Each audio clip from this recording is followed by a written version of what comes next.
जय हिंद दोस्तों, मैं गौरव यादव। स्वागत है आप सभी का इंडिपेंडेंट क्लासेस में। आज हम लोग जो टॉपिक कर रहे थे 10th हाई स्कूल का कि प्रकाश का अपवर्तन वाला जो चैप्टर था उसे हम लोग कंटिन्यू कर रहे थे। हम लोगों ने प्रकाश की उत्क्रमणीयता, क्रांतिक कोण और अपवर्तनांक और क्रांतिक कोण में संबंध नीचे मैंने निकाला था n बराबर 1/sin²। उसके बाद आज हम लोग देखेंगे कि जो प्रकाश की उत्क्रमणीयता है वो तीन माध्यमों में किस प्रकार पाई जाती है। तो हम लोग क्या देखेंगे कि जो प्रकाश की उत्क्रमणीयता है वो तीन माध्यमों में किस प्रकार पाई जाती है।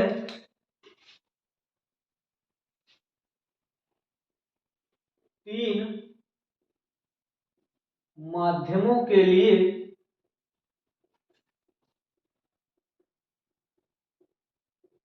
प्रकाश की उत्क्रमणीयता,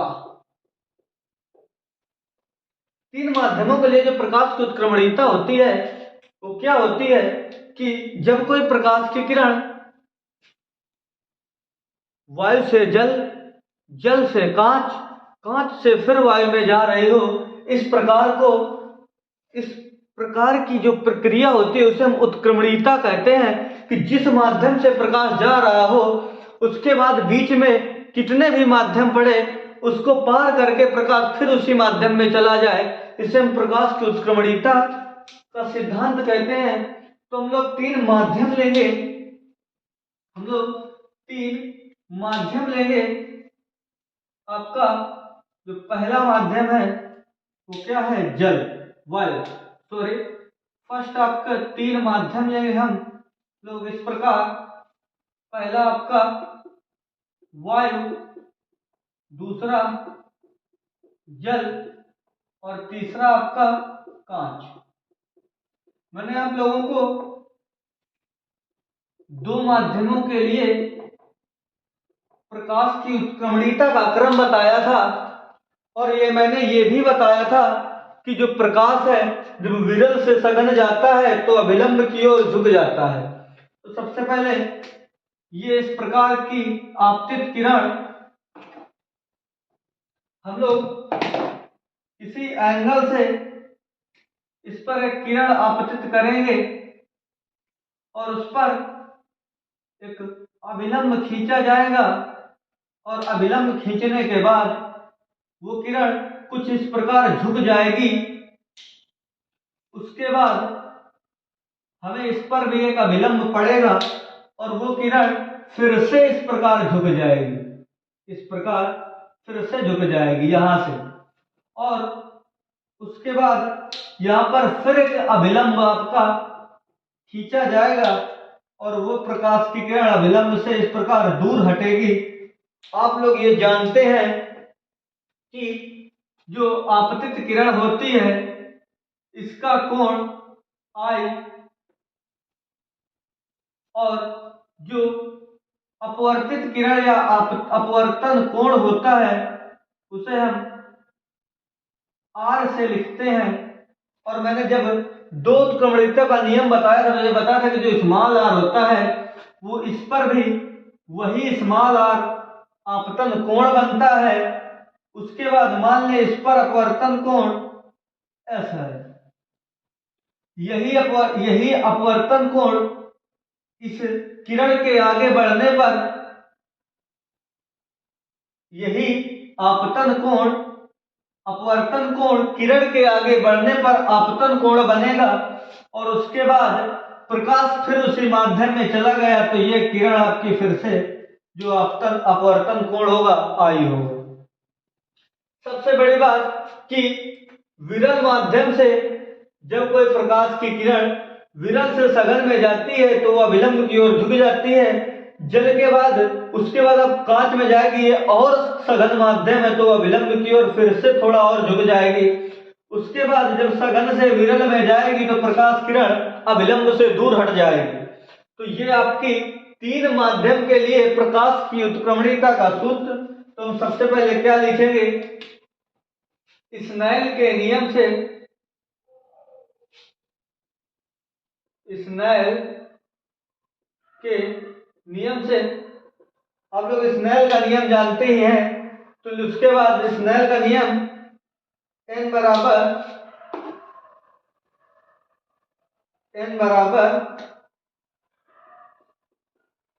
साइन आई अपान साइन आर, ये आपका स्नेल का नियम है।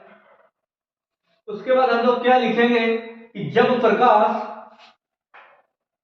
वायु से जल में जा रहा हो, एक एक को लिखेंगे हम लोग। सबसे पहले हम लिखेंगे जब प्रकाश वायु से जल में जा रहा हो, जल में जा रहा हो। जब प्रकाश वायु से जल में रहा होगा, मैंने आप लोगों को दो माध्यमों के लिए स्नेल के नियम से फार्मूला बनाने के लिए जो अपवर्तनांक का मान लिखते हैं, किस प्रकार लिखते हैं कि जब प्रकाश वायु से जल में, तो एयर टू वाटर, हम किस प्रकार लिखेंगे एयर टू वाटर। ये मैंने आप लोगों को लिखना बताया था नेक्स्ट लेक्चर में।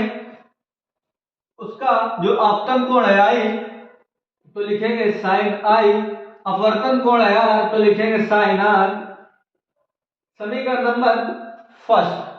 उसके बाद हम लिखेंगे जब प्रकाश, सेकंड लिखेंगे जब प्रकाश जल से कांच में जा रहा हो, तो यहां पर हम लिखेंगे जब प्रकाश जल से कांच में जा रहा हो। तो प्रकाश जब जल से कांच में जाएगा, तो जो आपका आपतन कोण आर यहां पर होगा और अपवर्तन कोण यस, इसे लेंगे। तो प्रकाश किस में जा रहा है, जल से कांच में, तो जल के लिए वाटर टू ग्लास बराबर आपतन कोण यहां पर आर होगा, तो यहां हम लोग इस प्रकार लिखेंगे साइन आर बटे साइन एस। साइन एस क्यों लिखेंगे, ये एस लिखा है, आप लोग इसे साइन के कोई एंगल ना मान लेना है। साइन के लिए साइन इस पर जुड़ा हुआ नहीं है, ये एक एंगल है यस, जो इसके कांच पर बन रहा है, इसे हम समीकरण सेकंड मान लेंगे। उसके बाद हम अगला क्या लिखेंगे कि जब प्रकाश कांच से वायु में जा रहा है, यानी कि जिस माध्यम से प्रकाश आया उसी माध्यम में जा रहा हो, तो यहां पर हम लिखेंगे जब प्रकाश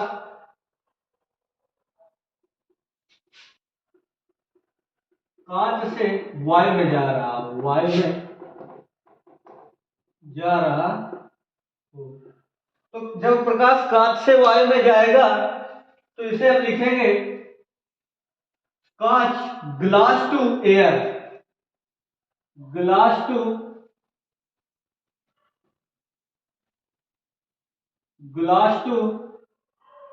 एयर। ये आएगा आपका साइन आपतन कोण यस, अपवर्तन कोण आई, तो साइन यस बटे साइन आई। समीकरण नंबर थर्ड। अब हम लोग क्या करेंगे कि तीनों समीकरणों को हल कर उत्क्रमणीयता का फार्मूला निकालेंगे। तो आप लोग इस फिगर को रफ करेंगे और आप लोग इसको वीडियो को पुश करके इस फिगर को अपने नोटबुक पे रख लेना। यहां पर हम लिखेंगे समीकरण 1, 2, 1, 2 व 3 से। तीनों को राइट हैंड साइड राइट और लेफ्ट हैंड साइड बराबर करेंगे। तो यहां से हम लोग क्या लिखेंगे, air to water into water to glass into glass to air बराबर sine I upon sine R into sine R upon sine S into sine S upon sine I. आप लोग क्या देख रहे हैं कि ये जो हम लोगों ने लेफ्ट हैंड साइड को left hand side, right hand side को राइट हैंड साइड रख के इस प्रकार हल किया, तो आप लोग देख रहे हैं कि जो साइन है वो साइन से कैंसिल हो जा रहा है, और साइन आई से साइन आई, साइन आर से साइन आर, साइन एस से साइन एस, तीनों इस प्रकार कैंसिल हो जाएंगे, और हमें जो मान यहाँ पर मिलेगा वो मिलेगा air to water into water to glass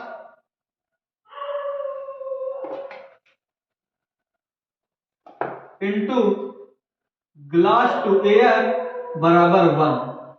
और जो प्रकाश की उत्क्रमणीयता का 3 माध्यमों के लिए फार्मूला होता है वो यही होता है कि air to water, water to glass, glass to air is equal to 1। यानी कि कांच में वायु में जल की, जब प्रकाश वायु से जल में जा रहा हो, जल से कांच में जा रहा हो और कांच से वायु में जा रहा हो, इनमें से यदि 2 के अपवर्तनांक दिए हुए हो कि जब प्रकाश वायु से जल में जा रहा हो तो उसका अपवर्तनांक 1/2, जब प्रकाश जल से कांच में जा रहा है उसका अपवर्तनांक 3/4, तो प्रकाश अपवर्तनांक बताइए कि जब कांच से वायु में जा रहा हो तो उसका अपवर्तनांक बताइए, तो ये दोनों गिवन होंगे और इसे निकालना होगा, तो इन दोनों को इंटू करके 1 के बट्टे करके हम लोग इसको निकाल सकते हैं। जब न्यूमेरिकल आएगा तो इसे हम अच्छे से देखेंगे किस प्रकार इसके न्यूमेरिकल आते हैं। उसके बाद हम लोगों ने क्या देखा कि 3 माध्यमों में प्रकाश की चाल, 3 माध्यमों में अपवर्तन के लिए उत्क्रमणीयता का फार्मूला हम लोगों ने देखा। उसके बाद हम लोग अब क्या देखेंगे, इसका चैप्टर की जो लास्ट हेडिंग है वो है पूर्ण आंतरिक परावर्तन। पूर्ण आंतरिक परावर्तन जो आपको एग्जाम में इसका एक ना एक इसकी शर्त या उदाहरण आपको एक किस प्रकार सिद्धांत पर किस प्रकार कार्य करता है उसके एग्जाम्पल आप लोगों को एग्जाम में जरूर पूछे जाएंगे। इसका एक क्वेश्चन आना तय है बिल्कुल। तो सबसे पहले हम लोग क्या देखेंगे कि पूर्ण आंतरिक परावर्तन, पूर्ण आंतरिक परावर्तन, टोटल रिफ्लेक्टिव इंडेक्स। तो आप लोग जानते हैं कि टोटल इंटरनल रिफ्लेक्शन क्या होता है कि जब कोई प्रकाश सघन माध्यम से, सबसे बड़ी बात कि जो प्रकाश आपका आ रहा हो वह सघन माध्यम से आ रहा हो, जब कोई प्रकाश की किरण सघन माध्यम से विरल माध्यम में आ रही हो तो सघन माध्यम में आपतन कोण का मान क्रांतिक कोण से बड़ा हो, तो सघन माध्यम में आपतन कोण का मान क्रांतिक कोण से बड़ा हो तो प्रकाश सघन माध्यम में वापस लौट जाता है। इस प्रकार की स्थिति को हम लोग पूर्ण आंतरिक परावर्तन कहते हैं। तो पूर्ण आंतरिक परावर्तन को हम किस प्रकार जानेंगे कि जब कोई फिगर के माध्यम से हम लोग क्या देखेंगे, मान लें ये आपका सघन माध्यम है, सघन माध्यम, और ये आपका विरल माध्यम है, ठीक है। जब कोई प्रकाश की किरण सघन माध्यम में पड़ती है, जब कोई प्रकाश की किरण सघन माध्यम से विरल माध्यम में आती है तो सघन माध्यम में बना आपतन कोण, सघन माध्यम में बना आपतन कोण क्रांतिक कोण से, क्रांतिक कोण आपका ये होता है 90 डिग्री पर क्रांतिक कोण से बड़ा होना चाहिए, यानी कि जिस माध्यम से प्रकाश आए उसी माध्यम में वापस चला जाना चाहिए।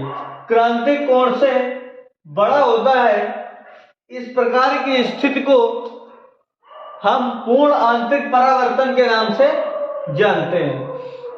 आप लोग पूर्ण आंतरिक परावर्तन समझ गए। इसकी 2 शर्तें भी होती हैं कि जो प्रकाश होता है इसकी शर्तें होती हैं। पूर्ण आंतरिक परावर्तन की शर्तें क्या होती हैं? पहली होती है आपकी कि जो प्रकाश होता है वो सघन से विरल में आना चाहिए। प्रकाश प्रकाश सघन से विरल में आना चाहिए।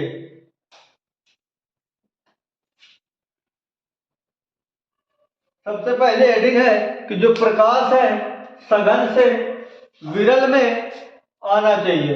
दूसरी है कि जो आपका आपतन कोण है वो क्रांतिक कोण से बड़ा होना चाहिए। आपतन कोण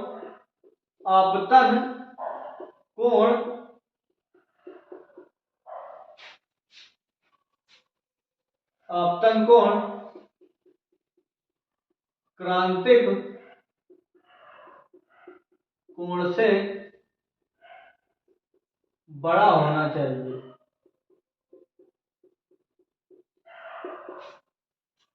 तो हम लोगों ने क्या देखा कि आप लोग सबसे पहले क्या करें कि मैं पूर्ण आंतरिक परावर्तन की डेफिनेशन एक बार फिर से बोल रहा हूं, उसको आप लोग लिखिए कि जब प्रकाश सघन माध्यम से विरल माध्यम में जा रहा हो तो सघन माध्यम पर बना आपतन कोण क्रांतिक कोण से बड़ा होता है और प्रकाश उसी माध्यम में वापस लौट जाता है। इस घटना को हम प्रकाश का पूर्ण आंतरिक परावर्तन कहते हैं। तो आप लोग इसको अपने नोट्स पे उतार लें। उसके बाद हम लोग देखेंगे कि प्रकाश के पूर्ण आंतरिक परावर्तन की क्या शर्तें हैं। शर्तें क्या है कि प्रकाश सघन से विरल में आना चाहिए, उसके बाद आपतन कोण क्रांतिक कोण से बड़ा होना चाहिए। ये दो मुख्य शर्तें हैं। उसके बाद ये पूर्ण आंतरिक परावर्तन की घटना पर आधारित कुछ घटनाएं हैं। पूर्ण आंतरिक परावर्तन पर कुछ आधारित घटनाएं हैं। पहला जो एग्जाम में बहुत पूछा जाता है कि जल में पड़ी परख नली, एक बीकर पे रखे जल में पड़ी परख नली हमें टेढ़ी दिखाई देती है। और दूसरा एग्जाम्पल है कि रेगिस्तान में मरीचिका का बनना। इसी प्रकार आपका तीसरा एग्जाम्पल है कि ठंडे प्रदेशों में मरीचिका का बनना। और हीरे का जो क्रांतिक कोण होता है वो 24 डिग्री होता है। हीरे का जो आपका क्रांतिक कोण होता है वो 24 डिग्री होता है, जो हमें पूर्ण आंतरिक परावर्तन की घटना पर ही आधारित होता है। उसके बाद आप लोग क्या करेंगे कि आपसे पूछा जाएगा कि पूर्ण आंतरिक परावर्तन पर आधारित घटनाएं, तो आप लोग क्या लिखेंगे कि पहली घटना जल में पड़ी परख नली का टेढ़ा दिखाई देना।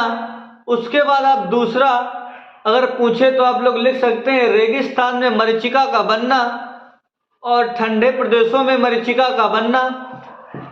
और प्रकाशिक तंतु, आप लोगों ने एक नाम सुना होगा प्रकाशिक तंतु, वो भी इसी सिद्धांत पर कार्य करता है। प्रकाशिक तंतु जो होता है इस प्रकार का मुड़ा हुआ एक पाइप होता है। इस पर हम प्रकाश को इस प्रकार दीवार पर टकराते हुए जाता है। इसकी जो बाहर का अपवर्तनांक होता है वो उच्च होता है और अंदर का जो प्रकाश का अपवर्तनांक होता है वो निम्न होता है। सबसे बड़ी बात यही होती है प्रकाशिक तंतु की कि जो प्रकाश इसके अंदर से जा रहा है उसकी जो आवृत्ति है वो कम होती है या अपवर्तनांक उसका कम होता है, और जो उच्च अपवर्तनांक और जो बाहर जिस एरिया पे रखा होता है उसका अपवर्तनांक ज्यादा होता है, और इसे हम प्रकाशिक तंतु के नाम से जानते हैं। तो आप लोगों का जो चैप्टर है प्रकाश का अपवर्तन वो खत्म हो चुका है, और क्लास अभी तक क्यों नहीं हुई, 1 या 2 दिन जितने दिन आपकी छुट्टी हो, PDF प्रोवाइड कराने के लिए आप लोगों को इम्पोर्टेंट क्वेश्चनों की, क्योंकि इस बार का जो एग्जाम है उस पर बहुविकल्पी प्रश्न यानी कि OMR शीट का न्यू सिस्टम अपडेट भारत सरकार द्वारा आप लोगों को यूपी बोर्ड के पेपर में दिया जाएगा, जिस पर 20 नंबर आपके क्वेश्चंस जो होंगे बहुविकल्पी के होंगे। उनके लिए हम लोगों ने कंटेंट तैयार किया है पीडीएफ के माध्यम से, जो आप लोगों को हमारे चैनल के वेबसाइट पर जो डिस्क्रिप्शन में लिंक होगी उस पर मिल जाएगा। लेकिन उस पर काम चल रहा है, 1 या 2 दिन में आप लोगों को डिस्क्रिप्शन में पीडीएफ की लिंक मिल जाएगी, उस पर जाइए और आप लोग उस पीडीएफ को इंपॉर्टेंट क्वेश्चंस जो उनको आप लोग अपने हिसाब से अध्ययन करिए। और यदि वीडियो में या किसी अन्य प्रकार का कोई भी डाउट हो कोर्स के रिकॉर्डिंग तो आप लोग कमेंट करिए, या आप लोग कांटेक्ट पर नंबर आ रहा होगा उस नंबर पर संपर्क करिए। 1 से 2 बजे के बीच में आप लोगों के जो डाउट्स होंगे वो सॉल्व किए जाएंगे। इसी के साथ दोस्तों, यदि आपको वीडियो अच्छी लगी हो तो वीडियो को लाइक करें, शेयर करें, और अगर चैनल पर नए हैं तो चैनल को सब्सक्राइब करें। जय हिंद दोस्तों।